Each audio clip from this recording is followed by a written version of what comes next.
between India and China in the Doklam area has snowballed into a crisis of sorts between the two Asian powerhouses. Such confrontation have not been witnessed between the two nations since the 2013 standoff. The Chinese media has been quick to reference the war of 1962 when the Chinese armed forces were successful in inflicting severe damage to the Indian forces, prompting Indian Defence Minister Arun Jaitley to say that the India of 2017 is very different from the India of 1962. The statement, however, failed to end the posturing from Beijing. Chinese state news agency The Global Times said that there could be a chance of war if the recent conflict between China and India is not handled properly, noting that China will resolutely defend its territory and safeguard the border. Are these just plain empty threats? Is China really gearing up for a war against India? Now this brings us to the 5 reasons why China can't dare to attack India.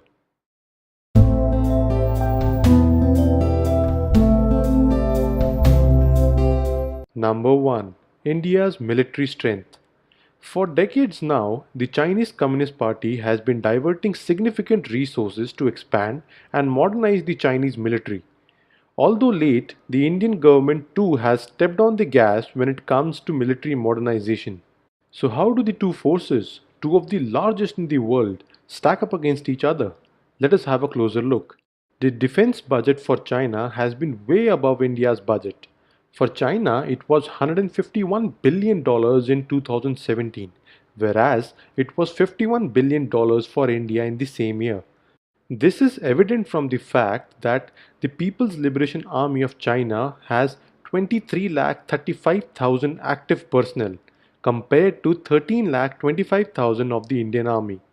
The reserve component of the Chinese army stands at 23 lakh, whereas for the Indian army it is 21,43,000, which makes the count at 46,35,000 for China and 34,68,000 for India. China has 2,955 aircrafts to power its air defense, whereas India has 2,102 aircrafts. China has 6,457 tanks, 1,710 self-propelled artillery, 6,246 towed artillery, and 1,770 multiple rocket launchers for combat on land, whereas India has 4,426 tanks, 290 self-propelled artillery, 7,414 towed artillery, and 292 multiple rocket launchers. When it comes to the Navy, China has 1 aircraft carrier, 51 frigates, 35 destroyers, 35 corvettes, and 220 patrol crafts, whereas India has 1 aircraft carrier, 14 frigates, 11 destroyers, 23 corvettes, and 139 patrol crafts. In the subsurface fleets, China has 7 nuclear and 60 conventional submarines, whereas India has 2 nuclear and 13 conventional submarines. China has 260 nuclear warheads compared to India's 110. Now, China has 3,000 cruise missiles and 13,000 ballistic missiles, whereas India has 400 cruise missiles and 5,000 ballistic missiles. Now, don't be bogged down by these numbers. Some people might think that these numbers show China's superiority in defense, and this could give nightmares to Indian armed forces. So is it true? The answer is no. China has over 2,000 fighter and bomber aircrafts belonging to categories such as Jian, Jianhong, Chengdu, Hong-6, FC-70, Sukhoi 27 and Sukhoi 30 MKK. It has to be noted here that over 60% of these aircrafts are second and third generation aircrafts, and a large number of those may not even be combat ready. The Sukhoi 30 MKK aircraft, which is the premier fighter craft for China, is technologically much inferior compared to the Sukhoi 30 MKI version that Indian Air Force operates. Sukhoi 30 MKK can actively engage 2 targets simultaneously, whereas the Sukhoi 30 MKI, being a generation 4.5 aircraft, can actively engage up to 20 different targets simultaneously. Besides these, India also operates over 380 UAVs that can perform various roles including missile attacks and bombings. Even though China has a larger number of nuclear weapons, the stockpile of both nations is enough to almost wipe out the other from its existence. So do they even get the chance to use all of them? Think about it. Experts say that if India and China were to come to blows, the real war would be fought at sea. China imports large amounts of foreign oil and two-thirds of that must pass through the Indian Ocean. India's ships astride the sea lanes providing China with energy. In the event of increased tensions, the Indian Navy could impose essentially a blockade on China of vital shipping from the Persian Gulf and Africa. Now, India has multiple entry points into Chinese territories through Afghanistan, Indian air bases at Farkhor and Aini in Tajikistan, along with Ladakh, Chumbi Valley near Sikkim, Arunachal Pradesh, and through its naval presence in South China Sea. Very recently, Indian Army General announced that Indian Army is now ready for a two and a half front war. That is, a simultaneous war on both its border against China and Pakistan, along with dealing with internal threats. He said that a new strike corps known as the 17th Strike Corps is being raised specifically for mountain warfare. Number 2. Trade relations. India is a huge market for Chinese goods with bilateral trade in 2016 of about $71.18 billion. China exports more goods to India than India does to China. The Chinese economy is heavily dependent on its exports, and degrading relations with one of its key trading partners could prove detrimental. If these two giants get involved in a war, most of the countries would be forced to take sides.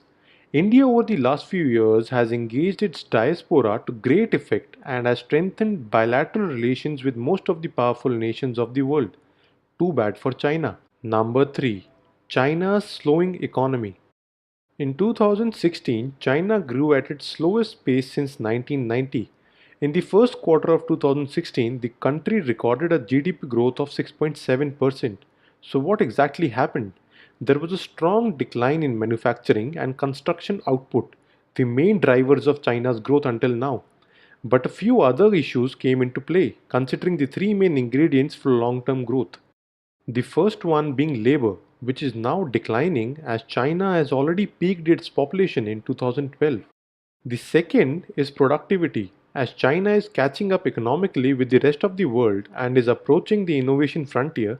Leaps in productivity can no longer stem from knowledge transfers, but must increasingly be driven by domestic innovation. Now, the third one is capital.